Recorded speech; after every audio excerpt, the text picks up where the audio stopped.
That's the secret to life. Get the shit out of your body. So here we are. Good morning, good evening, good afternoon, and welcome to Dreamy Dreamland. I'm out in the deep green here. It's a beautiful day in the afternoon. Wouldn't you? Couldn't you? So today is Wednesday, I think. Yep, today's Wednesday.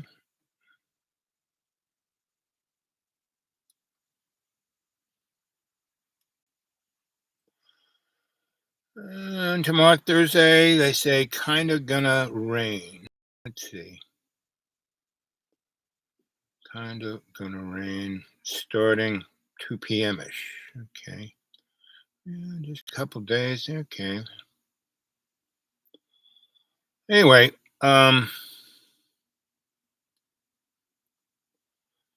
it's 28 right now. Okay. It's a beautiful day in the afternoon. And Friday's going to be nice. Saturday's going to be nice. Sunday, And Monday, Tuesday, Wednesday next week going to be sweet, nice. Okay. So, where are we? What are we doing here? We'll close that down.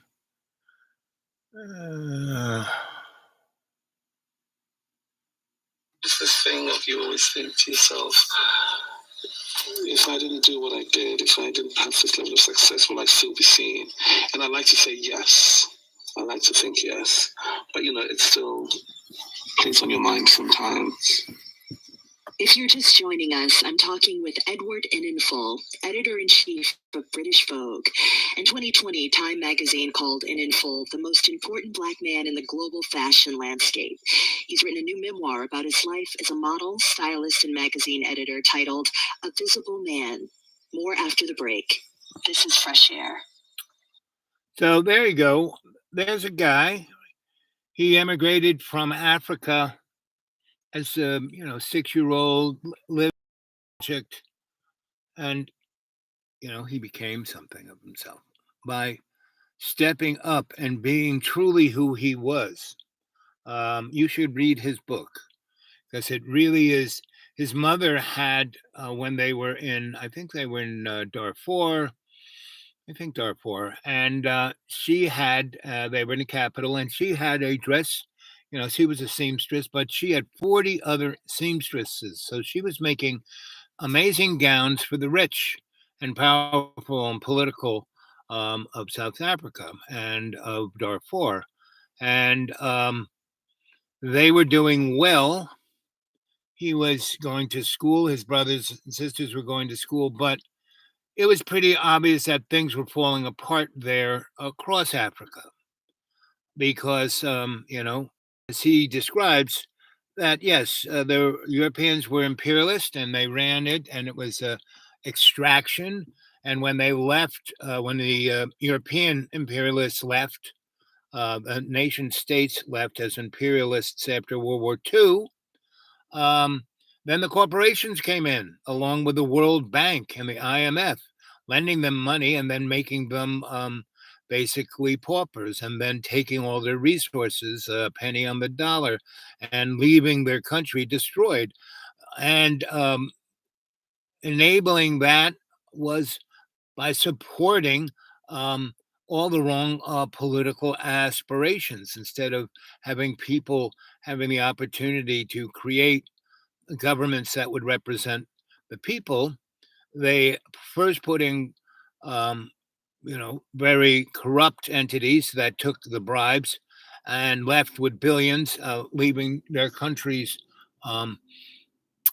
basically separated amongst tribal and religious groups that then started civil war. And that's what's happening to America.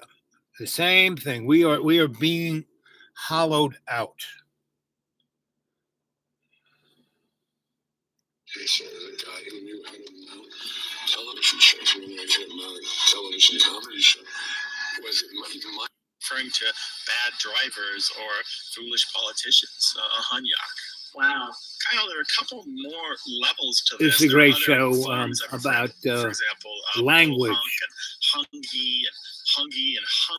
A tornado came, a tree almost fell on my house, but I've been traumatized, and so over your head. We can't dwell on that or solidify that in some way. That this is new dimensions. Kind of who we are then is well, one of the difficulties, an archetypal difficulty for every soul and every human that's ever lived, is that how do we refine the corridor of aliveness open to us for being here?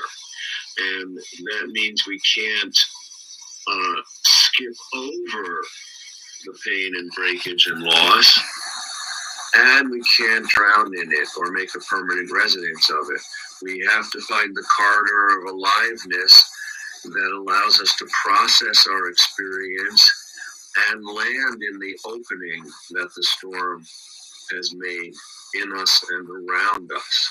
Another deep paradox that's about storms that's captured in an anonymous Japanese verse from the 14th century is that in the center of every storm, like a navel, is a silence that a gull can fly through.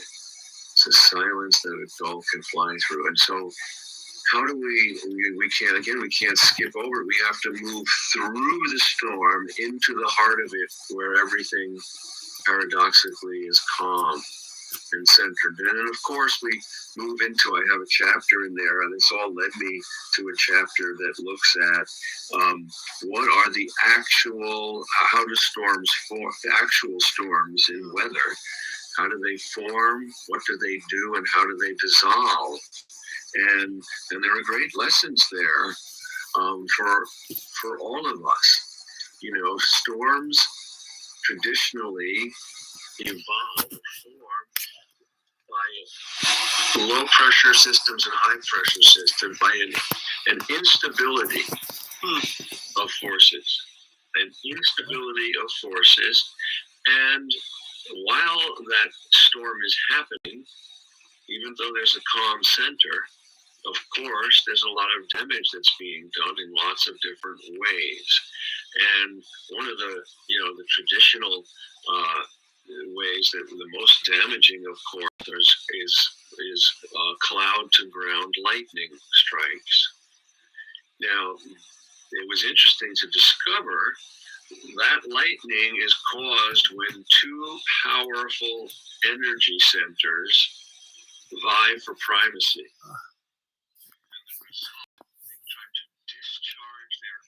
And they're in conflict with each other. And their energy erupts as a lightning strike. On many podcast sites and mobile apps. You can also find our podcasts and much more on our website, newdimensions.org. I'm here with Mark Nepo. He's a poet and an author and just a spiritual guide. And I just loved this book. It's just so thick and dense with thoughts that help us along the path. And one could spend years with this book. Outside the European Union would provide Britain with significant advantages. The UK government previously said a US trade deal would be struck by 2022, but Truss said that. This is 1A. I'm Jen White. We start with the situation in Puerto Rico. 5 years after Hurricane Maria inflicted more damage on the island than any other disaster in recent history, Hurricane Fiona has now unleashed feet of rain, and the governor says it could take days to get the lights back on. Some residents worry it could take much longer. Maria was tough winds, but this one, with all the rain, it just destroyed everything on the houses. It's unbelievable. You see? Support for NPR comes from this station. Railroad excursion along North Northern Tigray region. The report by the International Commission of Human Rights Experts on Ethiopia was released as Ethiopia renewed military offensive against separatist rebels in Tigray, ending a 5-month-old ceasefire. The commission said Monday all parties to the conflict were found to have committed crimes, including extrajudicial killings and rape. The conflict there has combined with the climate crisis to exacerbate turns and twists, and I don't want to waste any more time here setting this up. So I'm just, your undergraduate degree in mechanical and aerospace engineering, you jump to chemical engineering, and then you want to an interesting woman. Bio and move it across to bioengineering. So I mean, who didn't get stuck in academia? Learning curves for you. It wasn't difficult. At that time, I was 25. I was ready for chemistry. I think chemistry is probably not best appreciated until you're at least 25. Is that right? Okay. What made you change your mind then about chemistry? I had to do remedial work in undergraduate chemistry and also chemical engineering. I found that easy to do because I was motivated. Isn't learning so much easier when you're motivated, when you're curious about something? All of a sudden, chemistry became the most interesting thing I could imagine. All these wonderful molecules of shapes and sizes and functions out there doing everything in life. And you could see how they were going to be changing the world, this new field of bioengineering. Well, I could see how they were changing the world because chemical engineering is about manipulating all that change. I mean, we have to eat, we have to clothe ourselves, we have to house ourselves, we have to have transportation, we need to move around. And, the internet is great, but it's not going to get you from here to there. Mm-hmm. And it's not going to feed you. So chemical engineers do that.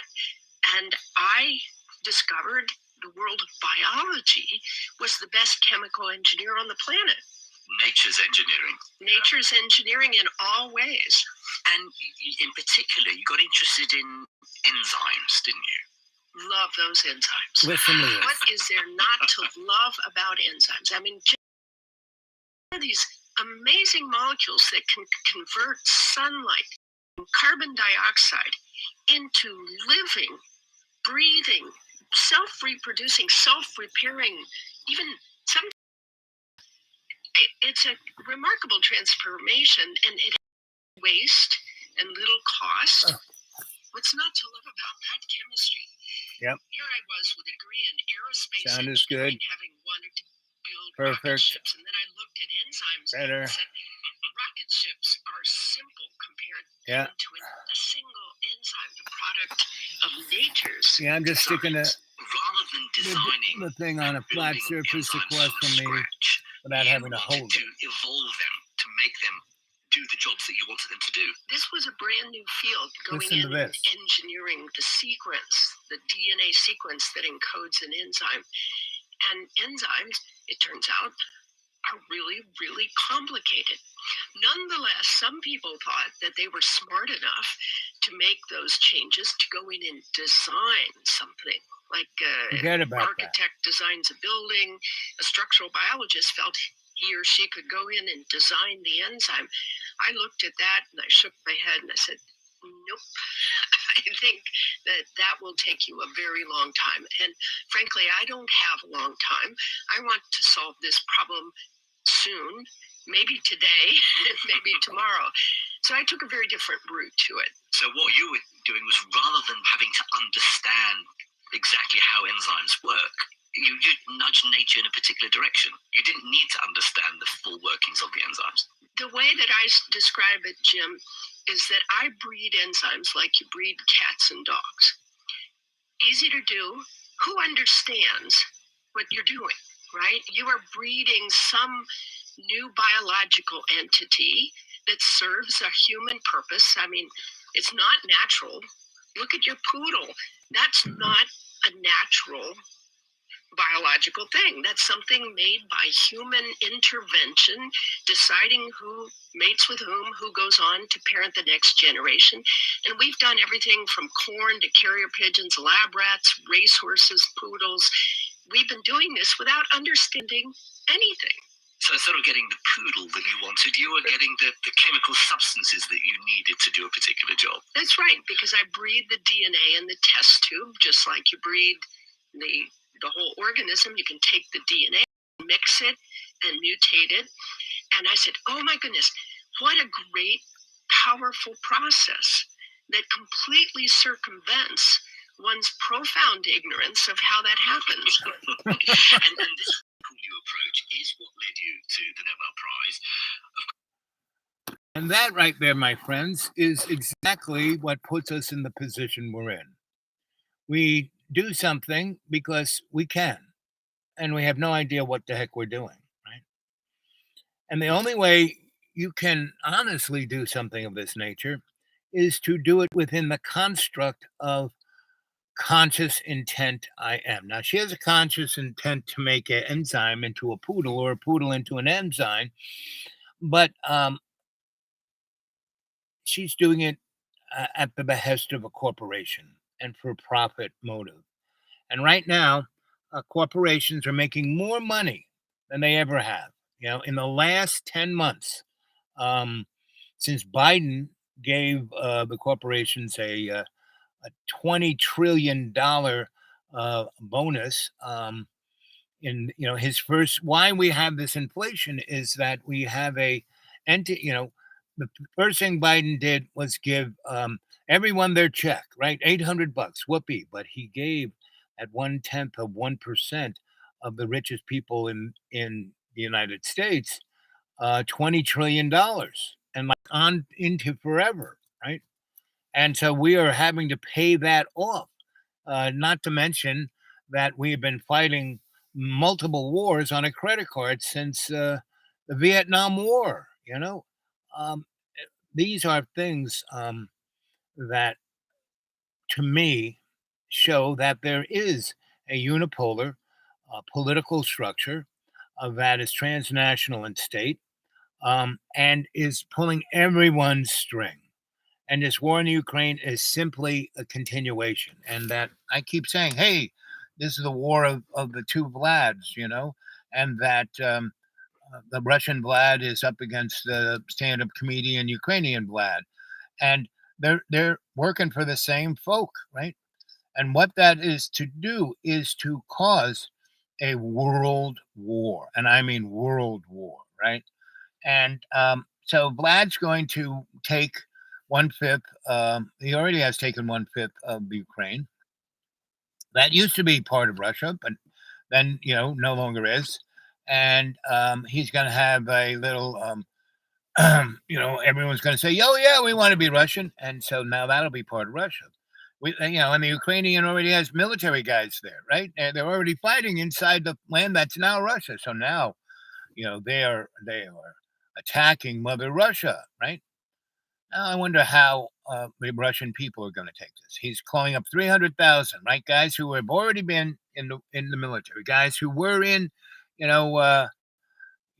all the other military things that have gone on since the fall of the Soviet Union.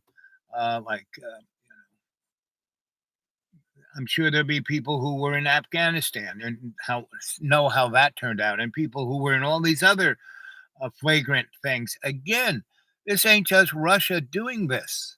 This is this unipolar entity, and he's threatening the world with nuclear weapons, not just tactical nuclear weapons where he's going to throw a few into Ukraine. No, he's going to throw them into, Boise, Iowa, where we have all our ground-based ICBMs, up there in San Francisco, where we have all our major industrial and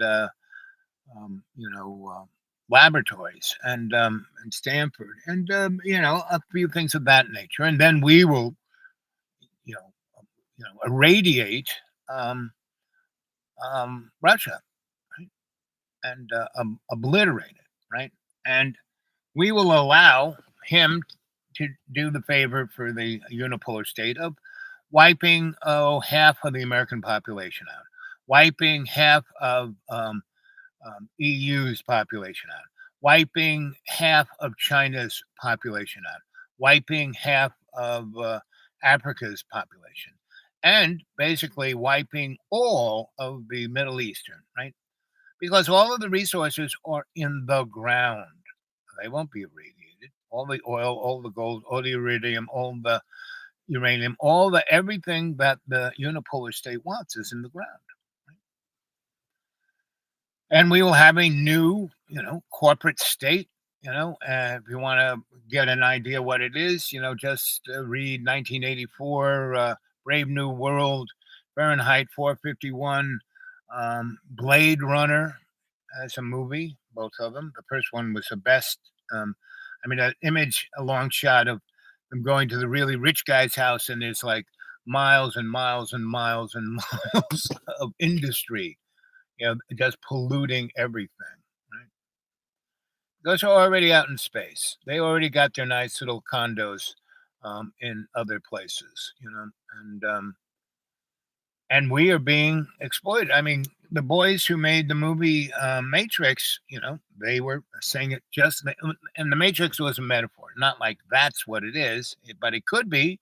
You could have a big ice pick in the back of your neck, and you're just being run as a server, and a ever-ready battery. You could be that, but it's up to you. It's up to you guys. Let's see what you're saying. Saying something here.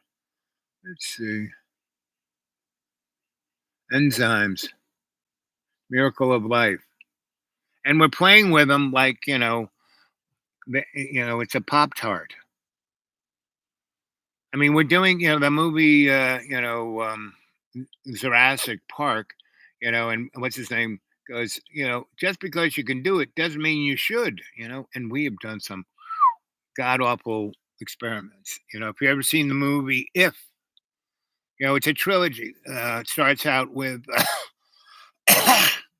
If, it's about a boys' school and the psyche of the boys, and then Clockwork Orange, and then Oh Lucky Man, or maybe If, Oh Lucky Man, then Clockwork Orange. See those three, and they all have Malcolm McDowell in it, right? And not all of them are directed by Stanley Kubrick, but they do fit nicely together. And they were all done in the 60s and 70s. And the movie I keep telling you guys to watch is Zardos, right? Because it says that all the rich people come transhuman, go out in the stars, get bored with it, come back, and basically live in these bourgeois bubbles, like gated communities, and the rest of the world is just gnawing on itself. So, but it doesn't have to be that way. We live on a planet of abundance. There, shouldn't be hundreds of millions of people. They're saying, by midwinter, there's going to be close to 500 million people starving to death, and in famine, right? And that's by the middle of winter. And I, 3 years ago said that by 2022, 2023, 1 billion people will have starved to death because of all of the geopolitics that has been going on. And it doesn't need to happen.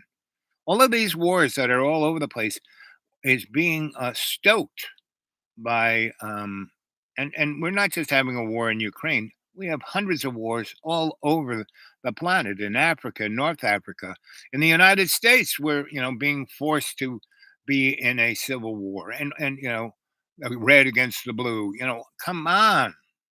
How many times do you have to be played before you kind of wake up and realize that you are the decider, and that the only truth there is love, and what you're here to do is to learn how to love in co-creation with all our relations. And that's not just all of humanity. That means every creature, every enzyme, every living thing, because it's all connected. Go Carl Jungin's collective unconscious. That's who and what we are. And his whole thesis about when you ignore the shadow self, that's when you start to do some real. That's when you become Dr. Jekyll, Mr. Hyde. So it is up to us individually to be our best, to be consciously aware, to be consciously intent, to be there, right? And and the problem is we are so easily distracted. Human beings have an attention span less than a goldfish. Humans' attention span is 7 seconds, a goldfish is 11. So, and fear is there simply as a mechanism. Like, you're walking through your kitchen, that burner is screaming red hot, and you lean on the red hot burner to look at what time it is on the clock. And, now from that point on, you say, oh, I'm not going to, you should have known better, right? You should have had an understanding of your 360 and your 20, right? And you should have been consciously aware instead of unconscious, thinking, "All I want to know is what time it is. I'm going to lean." Now you say, "Okay, I'm not going to do that again." So I want, I'm not going to ever touch that red screaming thing, and I'm going to stay at least 6 inches away. Actually, I'm going to stay a foot away. And every time you walk by that, you make the space wider and wider. And then you stop going into the kitchen at all, right? And the food starts rotting in the fridge and you're getting thinner, and because your fear is taken over, right? And that is the same with you're scared of, and there is no reason to be scared of anybody. I'm not scared of anybody. I walk straight up to them, but I keep, I trust but verify. I have since my birth, I have been naive. I trust everyone, right? But I have this skill set that I am consciously aware, right? And I've studied human behavior and body language for some 60 years, so it's hardwired in. So if I see somebody walking a certain way, doing certain things, you know, I keep an eye on them. But I still um, reach out in love's co-creation to them, because that's the only way you can bring someone into your sphere of influence is through love, right? And you're not influencing them to do what you want them to do. You're influencing them through your example and being your best, right? And consciously being aware of doing your best, doing, not trying, doing. Don't try, do. Otherwise, just, hang it up. So we live in a planet, a universe of abundance. There's enough for everybody.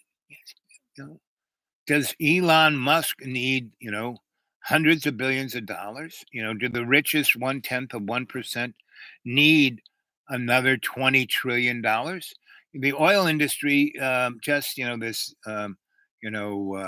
inflation act that, one thing they got was a ton of oil companies will again not have to pay taxes, will be given money and places to dig without having any responsibility for them. And mostly of them will be on whatchamacallits, indigenous people's property, right? And so we have to step up. We have to, in every day, in every way, take the piece of the earth and make it stronger, right? And we have to basically realize, your life isn't about, your job. You aren't your body. You aren't even a soul. Your soul is basically a internet connection between your body and your spirit, because your spirit is one love. Your spirit is love's co-creation, work in progress. Your life isn't a race. You aren't, racing to accomplish anything. So there's a guy who knew how to mount television shows from the television of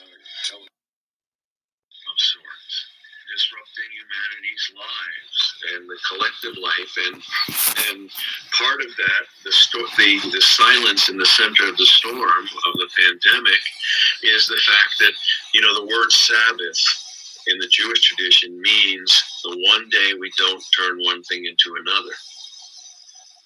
Humanity was forced into a global Sabbath, which made everyone very uncomfortable.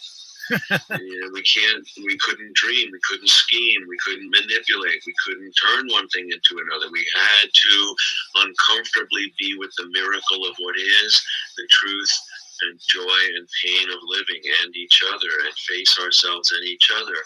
Now, in the midst of that, we had this horrible thing happen where George Floyd was murdered, horribly, insensitively, and in normal times, quote, whatever that is, the heart of it, the closer we are to it, the more real an incident is. And then the farther away it ripples, it becomes still relevant, but now it becomes political. Now it becomes an idea. Now it becomes an echo of the true moment. And some of that you just can't help. But what I feel happened is that we were so, as humanity, in such a raw, unplanned, uncovered moment that this was even around the world. I mean, in 60 countries all around the world were massive protests because in that moment, in that synapse of consciousness, it was not an idea. It was real. It had remained real briefly to everyone. And so it reached, and this is again the power of grounding ourselves away from the waning energy that incites us into the lasting energy of humanity. I'm here with Mark Nepo, and we're talking about surviving storms, personal and collective. And that's the name of his book, Surviving Storms, Finding the Strength to Meet Adversity. Outside the European Union would provide Britain with significant advantages.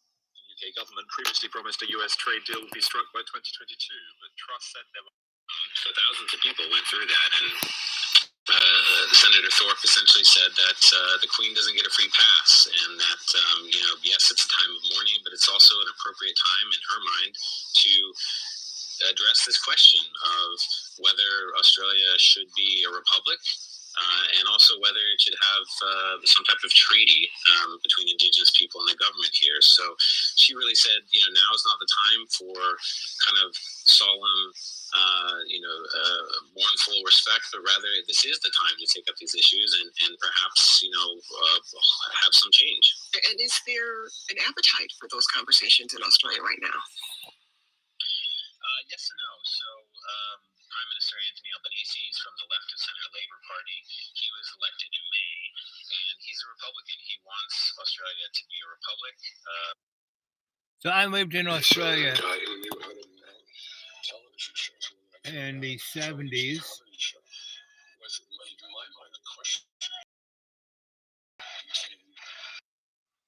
And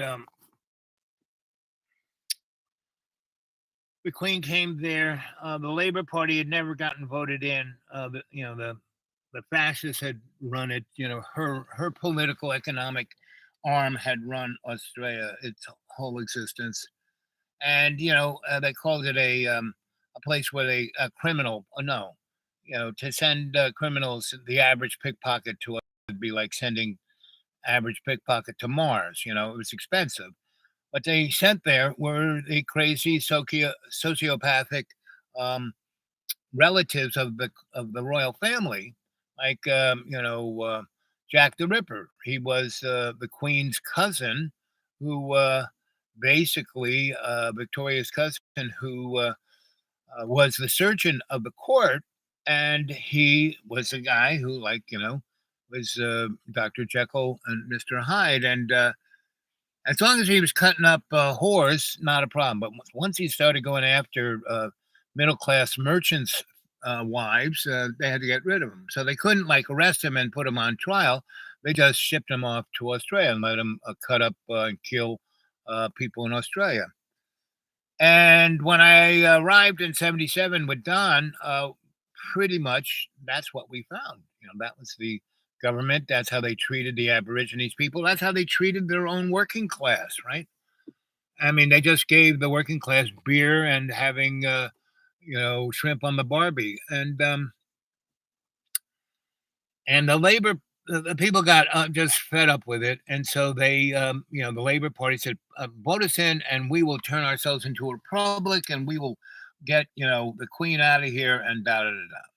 So they had the thing, and the Queen came to Australia for 2 weeks to go around Australia and tell everyone to vote for the cycle pass, her guys. And every time like I was in Melbourne, and she showed up there, and nobody was there. Everybody went to Bondi Beach, right? They got a whole week off, so they went to the beach instead of sticking around waving flags at the Queen, right? She landed in Sydney. Everyone got a week off. They all went to the beach. She went to Brisbane. Nobody was there. Everyone just told her to get fucked, and that's who was her representative in the government house. Was there with a document. She signed it.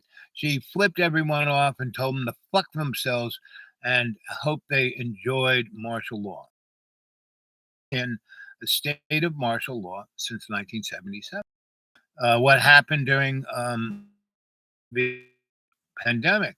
You think China was intense about COVID-19? No, Australia was 1,000 times worse. And they still are. And they still are under martial law. And so is the United States. We just don't know it. Right? And so the only thing that can actually do anything about this is love's co-creation. We have to, in every day, in every way, take the piece of the earth and make it stronger. And if we don't, we only have ourselves to blame to be living in the world of Zardos, right? And we already are, all the floods, all the fires, all that. Now, those are being manifested on purpose to put stressors on the public, right? And it's just going to get worse. I wrote a story about this, in 1986, I guess it was, and about Ray, right? And I had lived in Williamsburg, Brooklyn, and there was this family lived on Broadway that had Ray's Diner, right? And Ray's Diner was the father, and he died of alcoholism and disease from drugs and sex. And his wife and his little kid took over, and Ray Jr. took over, and he was a righteous guy, but it was just like his dad, but he wasn't as bad. And they sold that, they ran that little diner because it was the only restaurant anywhere in that neighborhood you could get something to eat. And they had pretty good food and I'd go there for breakfast every day. I'd fix things for them, talk to Ray, talk to his mom. It was great, right? And they, then I left, in 1982, I left Williamsburg and went out to Long Island, and my Donna wanted a house with a picket fence. I got it for her. I started an electric business, a real estate business, and I got very involved in the Stop Shoreham campaign and a few other things. And so between 82 or 3 to 86, I guess, I was in Long Island. But I'm still in New York. I was still doing Potato Wolf, still involved in collab, still, and had a little art gallery, still helping folks take over abandoned buildings.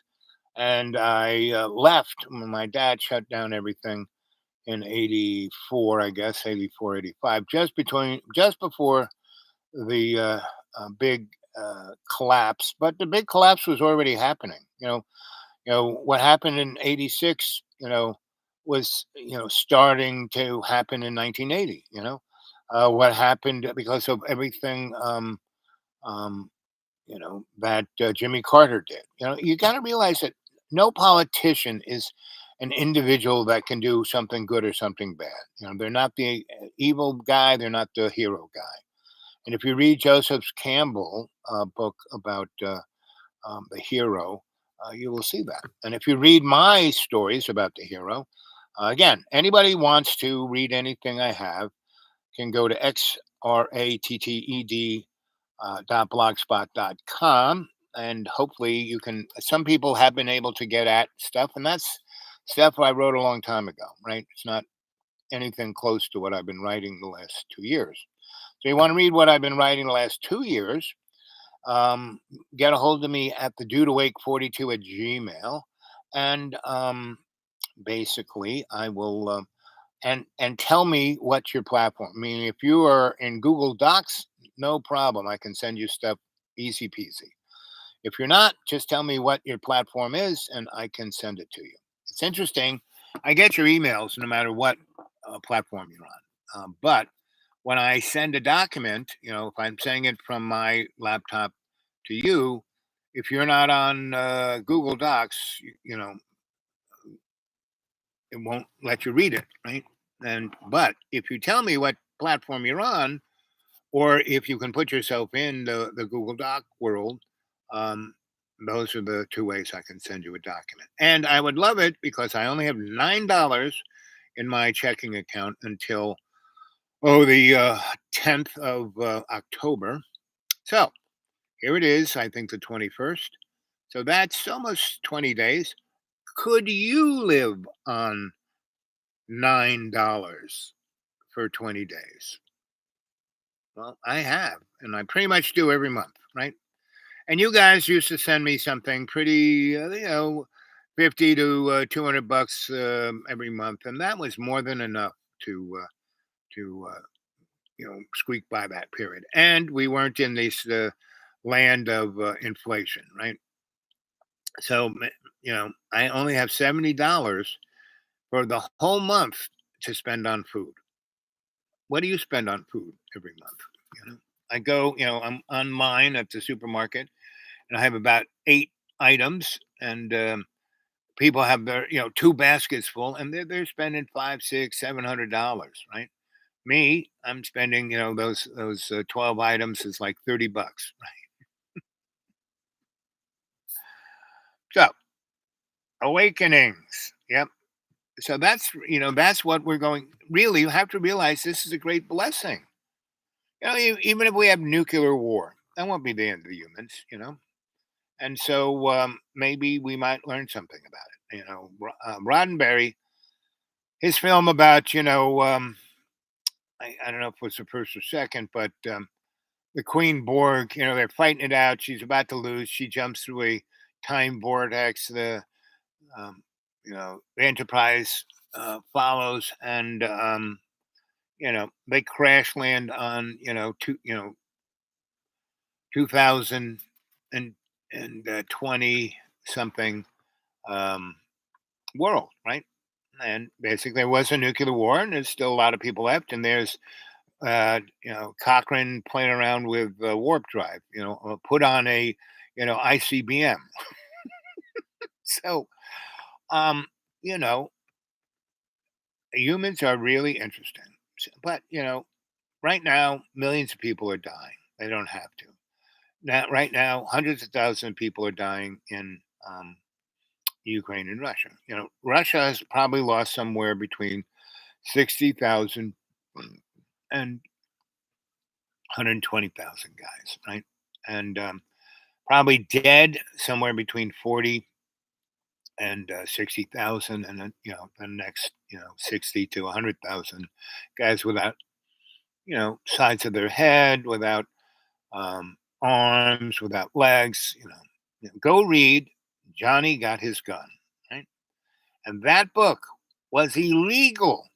If you had a copy of Johnny Got Your Gun in 1962, you went to jail for 20 years. So go, you can, if you were to Google Johnny Got His Gun, Get Your Gun, I'm sure it's on the internet. You could read it. It's maybe 40, 70 pages long.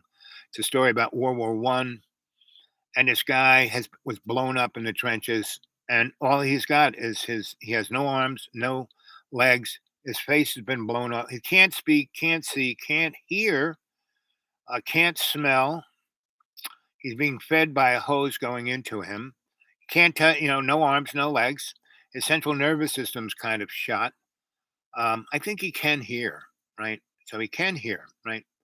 So the army doctors keep him alive as a lab rat to experiment on, and they say, well, he has no, he can't feel anything, so they do unbelievable torturing things to him, and he can't scream or tell him to stop doing it, and he just takes his head like this because he was telegrapher, right? He knew, he was guy on the radio with Morse code, and so one of the nurses, her father was a railroad telegrapher. And so when she was a little girl, she would, sit in the railroad place.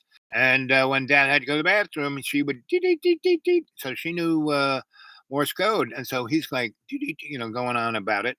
And she realizes that he's in there. And so she taps, on his chest. Um, hey, I'm hearing you. I understand. Oh, and so they actually fall in love. And so she goes to her superior and say, "Hey, listen, this guy is there," and blah blah blah. And so they say, "Really?" I say, "Yeah." And so they get their own telegrapher, and so they realize, "Oh, he is there, 100%. Well, we'll still do the experiments," and they put her in jail. Mm. And it gets worse. So that's Johnny got your gun. Johnny got his gun, right? And so, you know, I'm out here, and in the last 2 months, I've gotten involved in these three churches: the Southern Baptist Ku Klux Klan Church, the you know Protestant Prophet Transactional Church of Jesus credit card, and the Catholic Church, the pagan Catholic Church. And so, and all these people are very nice. They're basically the same, but they hate each other. Oh, those pagan Catholics. Oh, those KKKs. Oh, those waspy Protestants. And I go to them, and they're all basically the same. They all read the book as a transactional thing, and they don't really put it in their heart, right? So I don't go to their services. I mean, I do maybe the Catholic one because it's a little more, they are really showmen, and they have much better food, right? The Ku Klux Klan guys, terrible, because all the people who used to be able to cook, they're gone. And the Protestants, they want to go to the fancy restaurant. They don't cook at all. Catholics do a pretty good job. Everyone brings a covered dish. Anyway, and so they're all connected to the school systems. And so I've been involved in 3 county school systems and 3 churches, because it's amazing microcosm of America. And it's like, deep south, mountain, it's the Appalachian, right? And it's just amazing. And they're killing themselves. That's, Tennessee has got to be Tennessee, Georgia, Texas, Florida, Ohio, Pennsylvania, Illinois. It just so Tennessee refuses to extend Medicare. So 40% of the working class in Tennessee has no health care whatsoever. So they're dying like flies, right? One of the reasons why COVID took a lot of them out, because they had no access to any kind of health care. Bingo. Then they listened to the morons on whatever silo they're in and believed whatever stupid, you know, fake news that they were told, and it's just, and they don't realize that all the different fake news is coming from the same unipolar corporate. And you want to talk about the deep state? The unipolar is the deepest of deep state, right? Mr. Global owning, right? And so I'm just watching this all go down, and I'm out in the middle of nowhere in the most beautiful place, and the rich are just coming in here like a waterfall, buying up everything, ripping it up, but they haven't really attacked my little neck of the woods, right? They're all around me, but far enough in a way that I don't hear them, but they're destroying the infrastructure beyond belief. They What little bandwidth we had, they bought up and put their own. They took a $10 million grant from the federal government that was supposed to bring the internet to the folks out in the holler, and they put it in their new gated communities. And it's like the biggest scam of the last few weeks is these guys who stole close to $300 million from the Donnie Trump and Biden COVID fund that's supposed to fed children, and it was about 27 guys who took close to 300 million and bought houses all over the world and cars and this and that, and they're just starting to be discovered, and the federal government, I don't know how to do it, and they're not being really arrested. They're just, it's, oh, look at this is terrible.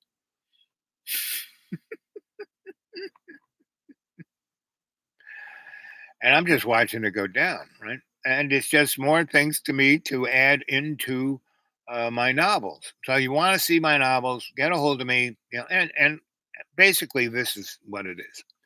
If you're on Google Docs, I can send you my novels, my essays, no problem, right? If you're on Microsoft or whatever other thing that's not Google-ish or Google acceptable, you'll get the document, but you won't be able to read it. And a number of people I've sent things to, like what's his name in New Zealand, and he was all bent out of shape that you sent it to me and it's blocked. He didn't tell me that he was on some other platform, and he didn't tell me what platform it was, so I couldn't send it to him in whatever he was just bent out of shape, right?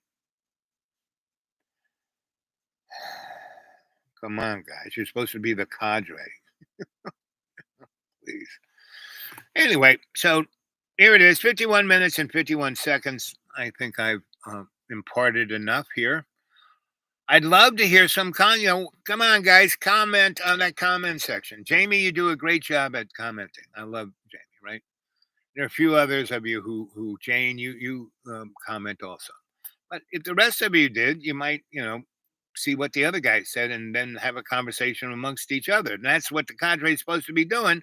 Something in your own neighborhood, Now, if you want me to do something in your neighborhood, you're going to have to bring me there. Put me in a couch or apartment that I can stay at.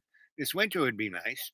And we can do something. Start a restaurant, start, community activism. Figure out what's the thing that really needs to be fixed in your neighborhood and fix it. Do it. Do it. Don't try. Don't think about it. Don't go, oh, wine, wine, wine, wine, unless you're drinking. And don't drink too much, So come on, So some more thumbs up. Let's get it. When I first started this thing up, 40, 50 people watched the show every time I did it. Now one or two of you do it, And am I that less interesting than I was when I started, Anyway, I'm thinking on different ways. So, I've done this new thing of how to be happy. Hey, are you happy? Why aren't you happy? Let Sensei Al Bob help you to be happy. And how do you do it? How I help you help yourself to be happy is by you helping others to be happy. Do it. Okay. Catch you later. Boop, boop, boop, boop.